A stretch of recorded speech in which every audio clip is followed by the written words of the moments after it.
Putra Satu Malaysia yang diketuai oleh Cik Zul kita. Jadi pada pengunjung-pengunjung ataupun bikers yang baru sampai kalau ingin membuat derma, bolehlah beri derma di hadapan ni Okey, seterusnya Cik Zul boleh ceritakan Ya, saya nak cerita sedikit tentang kisah pengalaman saya lah. Siapa dekat sini yang takut bini? Abang tu memang gentle lah, gentle bang. Dia angkat tangan dengan tenang dia. Saya pun sebenarnya saya mengaku saya takut bini. Loh, sama juga punya. Saya takut bini saya sekiranya dia tak solat. Saya takut bini saya kalau dia mengingkari saya ataupun derhaka terhadap saya. Saya ada kisah sikit pasal kita bikers especially, tak maaf kalau ada yang terturis.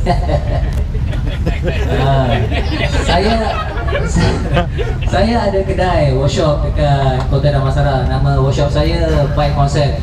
Jadi saya ada beberapa rakan-rakan yang datang bertemu saya meminta nasihat untuk membeli motosikal superbike. Jadi masalah lazim yang saya dengar ialah mereka ni datang, dia orang ada duit, dia orang ada kemampuan untuk memiliki motosikal, malahan motosikal yang harga mahal pun dia tak ada masalah. Tapi halangan dia ialah isteri tidak membenar mereka menunggang motosikal. Atas dari itu mereka mengambil tindakan bersembunyi, beli juga motor tu tapi dia orang sembunyi motor tu. Kantoi Jadi saya nak bagi tahu dekat mereka ini ada jalan dia untuk solve benda-benda ni. Sebab isteri ni, sebab baru-baru ni saya ada buat satu video ni saya menceritakan macam mana jalan penyelesaian untuk memiliki motosikal tanpa halangan daripada isteri. Tapi woi, diam lah motor tu. Tapi malahan video yang saya buat tu mendapat kecaman daripada Persatuan PTB, Persatuan Takut Bini. Dia orang kecam saya up and down. Malahan ada gadis-gadis juga mengecam saya.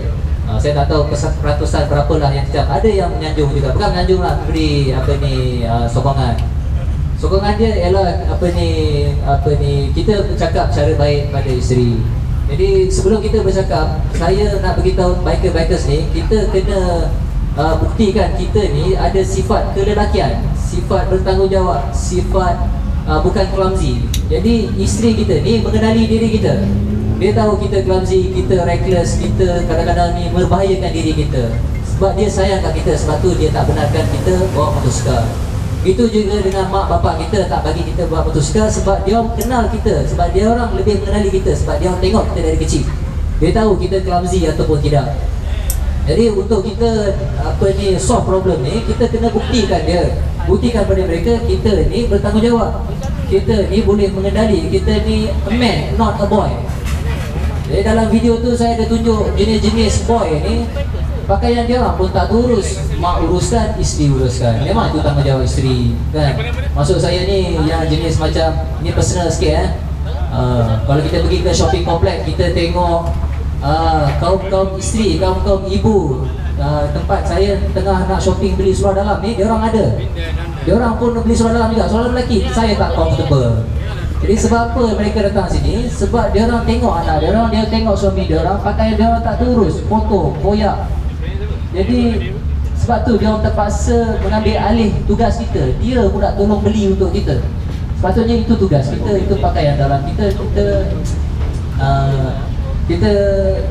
macam tu. Kalau kita tak dapat tunjuk itu, dia pun nampak. Sebab tu dia tak bagi kita beli motor. Satu lagi, pada mereka yang ada isteri yang macam mana pun kita cakap baik dia, kita cakap sikit dia, no, tak boleh.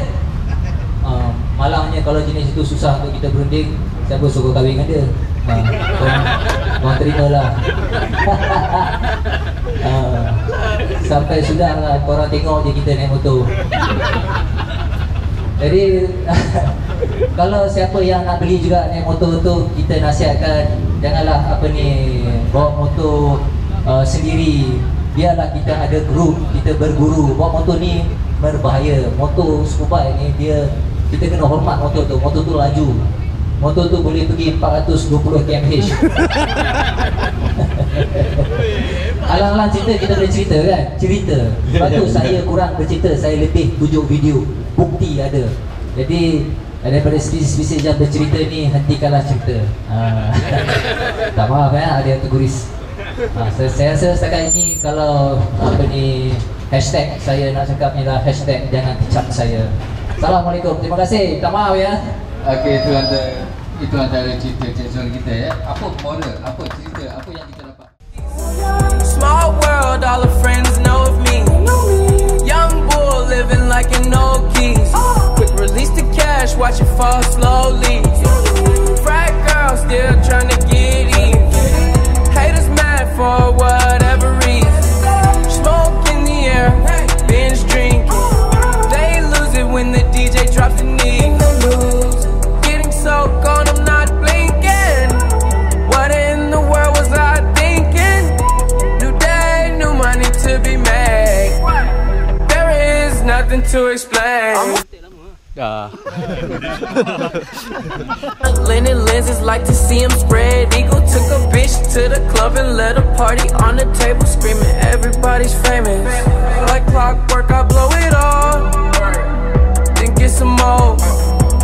Get you somebody that can do both. Mana boleh gelak, tak boleh.